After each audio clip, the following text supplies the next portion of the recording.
Young, and I'm a sprinter at Lindenwood University. And I am Jarom Alexander, and I'm a sprinter / long jump at Lindenwood University. So today we are reviewing our spikes. Now, this is a sprint spike, and we're going to answer some questions because we have two really popular spike types. So the first question is, what kind of spikes do you have? Want to go first?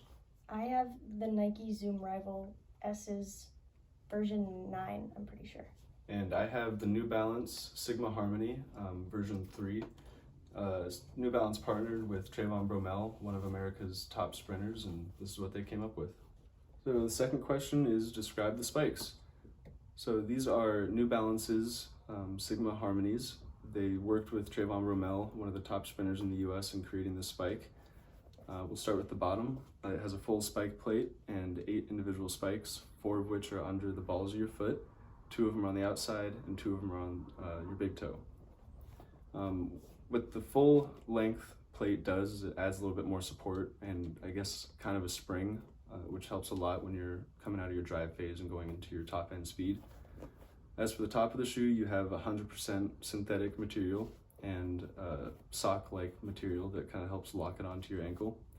And the most innovative part is the Boa Tightening System. So this shoe has no laces, which means that it doesn't hit any pressure points and it's a lot more comfortable to sprint in. So this is a more classic spike. It has a synthetic top and has laces with a 3/4 plate with 7 spikes, and they're all like right here at the top of your foot, because this is a more like sprinter, like short sprinter spike meant for like the 60 and the 100 and the 200 and the 4 if you're crazy. Third question, why'd you buy them over other brands / spikes? So the first spike that I had were, I can't remember the exact name, but they were by Saucony. The material fell apart pretty quick. By the end of the season, my pinky toe was busting out of the side, and because of the positioning of the laces, it was pretty uncomfortable to sprint in. My second spike were the Nike Zoom Airfly Elites, I believe.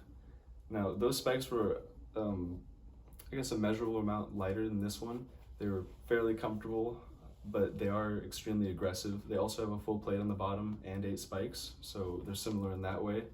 But a long practice would definitely hurt your feet, and I was looking for a little bit more comfortable of a spike. And also another big thing to me was I have kind of a wider foot, and the Nike spikes tend to run pretty narrow, so you have to really look out for that when you're buying your spikes. So I've only ever had 2 spikes.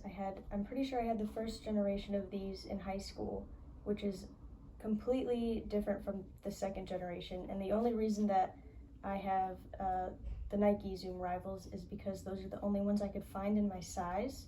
So my shoe size is 1.5, and literally no other brand makes shoes for that small of a foot. And I can't even find Nike Zoom Rivals anymore for my size anyway. These are a size 2.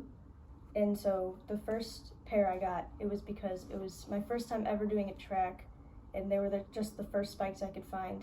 And I really enjoyed them, and they were very comfortable and like light on my feet, and they didn't hurt my feet. And so when I found these, when I got to college, I got these my freshman year. I thought they would be the same, and they're definitely a lot less comfortable. The material is much thicker, and it feels a lot heavier on your foot, as well as a lot tighter. Like he said, Nike runs pretty narrow, which is pretty much fine for me because my feet are so small, but these just are uncomfortably narrow, and the laces especially do not help. They hurt the top of my feet, and in long practices, when we have a lot of reps, they are just not that comfortable to continue sprinting in. So you would not recommend those spikes? I think if you are a size 1.5, I would not recommend these, because I know these are super popular and a lot of our teammates have them. Mm-hmm. So they must be comfortable for other people, because they just haven't worked for me. But they are a pretty like classic spike, and they have lasted me a while, and they're not like too terribly uncomfortable, and I still race and I practice with them, but I wish I could get a different pair. For my spike, the biggest thing that makes the difference, and she mentioned this with her laces, was the Boa system. It just really helps with pressure points. It makes the thing overall a lot more comfortable. And you don't lack any like tightness in the heel. I know a lot of people like, it's called a heel lock, and it's a way that you tie your shoe to pull in the back of the heel. This doesn't really require that. You do feel very secure with this tightening system. So 5th question, what is the affordability of the spike? Because of the material that this is made out of, it runs a little bit on the expensive side, and it also depends a lot on who you buy it from. Third-party vendors do tend to be a little bit more expensive, so this shoe would typically run between $120 to $160, depending on where you buy them. So I don't know if that's worth it to you, if you have a lot of problems with laces hitting pressure points, or if you're looking for a good aggressive spike, I would definitely choose this. And one thing that was a deciding factor for me was, if you can see it on the camera, this difference in material in front.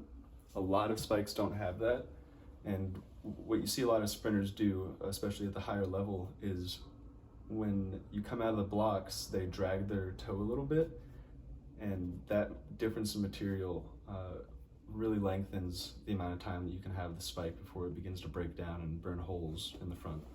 I think that this spike is so popular because it is pretty affordable. I think that it's like pretty averagely priced from what I've seen. It's a lot different for me because my shoe size is so small that my shoes are typically less expensive anyway. But I don't feel like they're anything outrageous like those nice New Balances or the new Nike Air. Yeah, the ones that everybody has. What are they called? Nike Zoom Fly Elite Yeah, something? those are ridiculously priced. Yep. And if you want a good quality, like one that will last you, these are good. Mm-hmm. That's one thing I will say is I had my first pair all 4 years of high school. They lasted me perfectly fine all 4 years. You probably shouldn't keep the same spikes all 4 years, but I just liked mine so much that I kept them, and they didn't do me dirty. But I think that these are a really good option if you're like looking just to get some reliable ones and you're not like an elite sprinter or you just want something more affordable. I mean, even if you are an elite sprinter, your spikes only affect you so much. Having a full plate is nice, you feel the support, but when you're running, even if you're not an elite sprinter, your spikes shouldn't make or break your event, whatever event you do. So it's definitely something to consider when buying a spike, is the price and how it's going to affect you. Last question. Do these spikes make you feel any different in competition? Now, what I said before is it shouldn't affect your performance, and I do believe that that is true, but that doesn't mean that a spike can't affect how you feel while you're performing.